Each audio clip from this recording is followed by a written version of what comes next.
Hey guys, Buzz here, and continuing on from the last episode, we're straight into our Stage 2 Level 7, or Part 7, I don't know what you want to call it. Challenge 7, I think they call challenges in this. But, yeah, so I'll kind of just cut off most of the ones where I fail, and throughout this video, tell me if you prefer it. I basically speed it up when I can't do something for an hour, because I think it's kind of a waste, and no one wants to watch me sit there failing for an hour. So this is actually, being done, like, after, I actually did the recording for this, last night. Wow, I just completely lost myself, I'm sorry. Yeah, so, I did the recording for this last night, basically when I uploaded my first part of this, and, by about 1 o'clock, my commentary had gotten pretty shit. Not a swear word, haven't said any of the big ones, so I decided, I'll just do the commentary later, and when I'm in a better sort of mindset, I guess, I don't know, when I'm in a better state of mind. So, I'm here now, basically, doing it, and, oh, that's a classic, when I'm watching it, I don't really catch it at first, and I endanger myself by jumping back.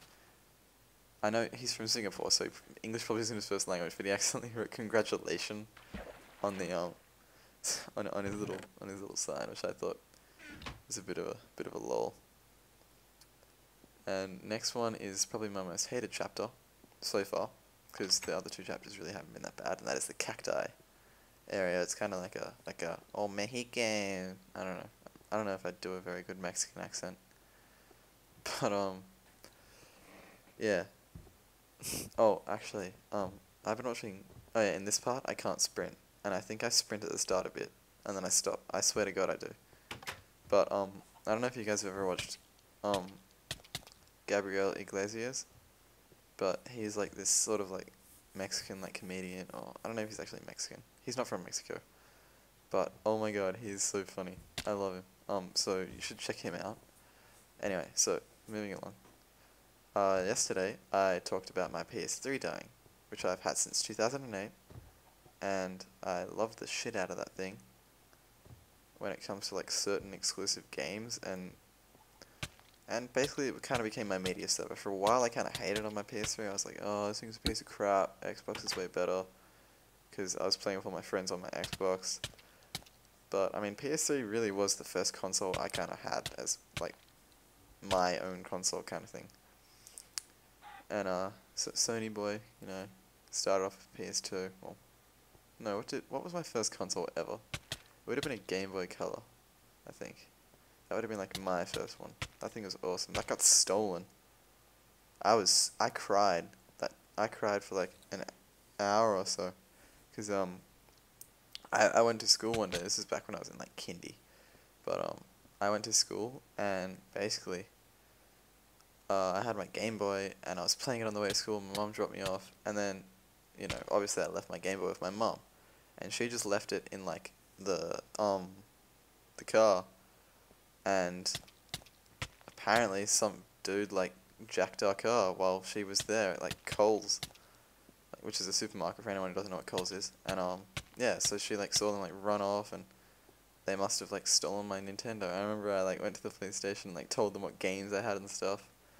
And I was so sad, and cause that was like my favorite thing ever. I had like Pokemon and all this awesome stuff, and like all the original Mario, like Game Boy ones and shit. Mario Tennis, I used to love Mario Tennis.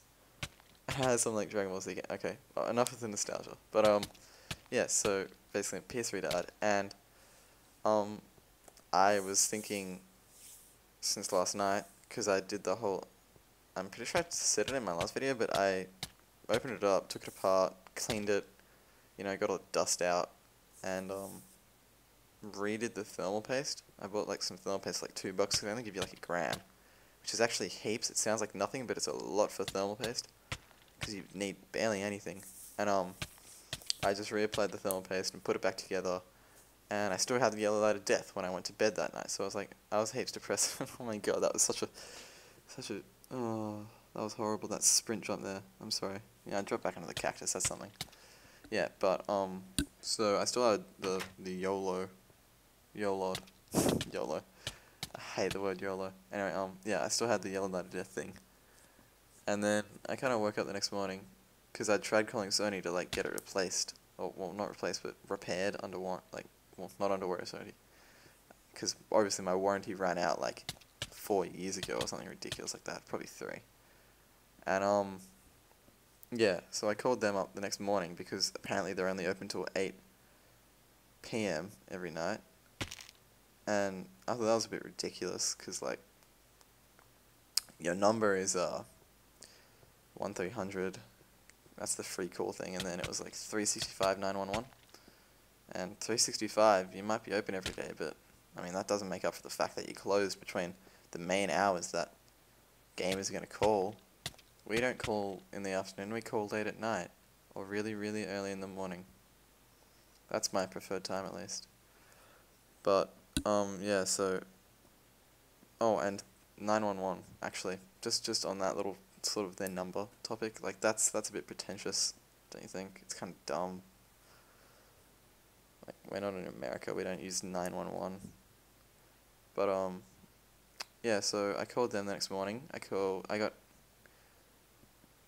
answered by Adrian from Sony. If you ever get an Adrian from Sony, hang up straight away. He's a dick. I know I said I wouldn't swear, but oh, speed up. But yeah, he's an absolute asshole, and I really hate him. So basically, it was gonna cost me $170, and I was pretty pissed off at the time. So I was like, so you're making me pay for something, you know, that you guys did wrong with the console, and I had a whinge, and he was like, so you're gonna pay for it? And I was like, yeah, just give me a sec, just to piss him off. I wanted to see how long I could sort of I just left my phone down. I just put the phone down and kind of walked away for like 5 minutes, I think. And in the end, when I got back, he had hung up on me, which I thought, you know, what? That's not customer service regulation, is it? That's not what I'd expect. And I recently watched was it the Grown Transfer? No, it was the Project crap show, to be honest, but I watched it, and they were recently speaking about how apparently Australia is second only to the French in believing that their customer service is unsatisfactory. So, alarm bells are ringing here, Sony. So don't call Sony Help Australia, because they'll charge you for stuff, and they're horrible, and I don't like them. So I thought, since my PS3 is out of warranty, because I actually managed to fix it, by the way. I don't know how long, I don't know how temporary this fix is going to be, but basically, it's called the hairdryer fix or something. It's a bit ridiculous. I didn't think it would work, because, like, a hairdryer, the issue is an overheat on, like, the PS3 basically overheating, and that's what causes your yellow light of death. And the idea of getting a hairdryer and just blowing hot air into it, I was just like, who cares? It's already broken. You know, I'll try it out, see what happens. And so what you do is for 15 minutes you just blow hot air, just like you move it across the grills while it's up. You have to have your PS3 upside down. Or I don't know, the video did. And I was like, alright, whatever. So you put your PS3 upside down and you blow like your fan on like highest setting as hot as possible on it for 15 minutes. I lit it up an episode of Adventure Time. Awesome show. And then I watched like a huge video, because the Adventure Time episode only went for about 10 minutes, because they're little half episodes, and that was like the last one I had. And then you were supposed to put a fan on it after that for 20 minutes, like straight away. And I don't know what it does. Maybe it like expands something and then quickly cools it down so it closes on it. I'm not sure. But basically I left the fan off 20, watched another TV show.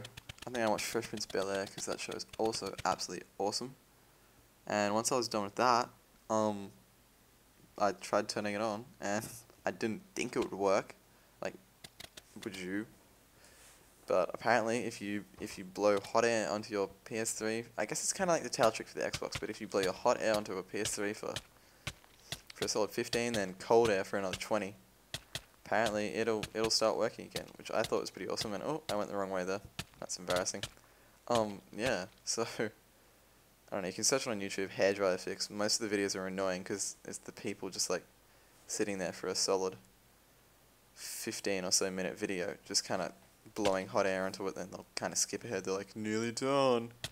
But, yeah, so that works, and I quickly got all my saves off, because I don't know how long it's going to last, and all that, but it's worked for about 4 hours today, and the moment truth was when I like, tried to watch a video, and I was like, oh, it hasn't killed itself yet, and I played a game. Oh, actually, that's another thing. I tried to put my disc in, my Uncharted 3 disc in, and I actually had to like recover that after it first broke to get it out, because I was like, Sony ain't getting that. I want my game. And apparently when I took that out, I didn't disengage the Blu-ray drive properly, and basically, so this thing wasn't working. Like, I tried to put a disc in, and it wouldn't go in, and I was like, what is happening? So basically I had to open it up again after I'd fixed it with the magical hairdryer, and so like reposition all these gears and stuff. You kind of just push things around, and then it kind of works. Like, the whole thing sings and moves like, but that worked, and I was pretty happy about that. And a spring fell out at one point, and I sat there for a solid 5, maybe 10 minutes, just trying to get this spring, just figuring out how to put it back to make the thing work properly. All it is like a little flippy like door when you push a disc in. I don't know, but I thought it might be important, so I fixed that. And after I'd managed to get that done, tried to disc out, tried to game, everything worked. I was like super duper uber happy because I can play my PS3 games again and stuff, you know. And I don't know. We'll see how long it lasts, basically. And I think this is about the end now because I just finished stage 3, which I really hated, which was a hard difficulty one, by the way. So, you know, I really put my heart and soul into that one. And I guess I'll see you in the next video, where we will be doing stage 4, which should be coming up right about here. Keep going, keep going, keep going. Here. And that is stage 4, the Snowland.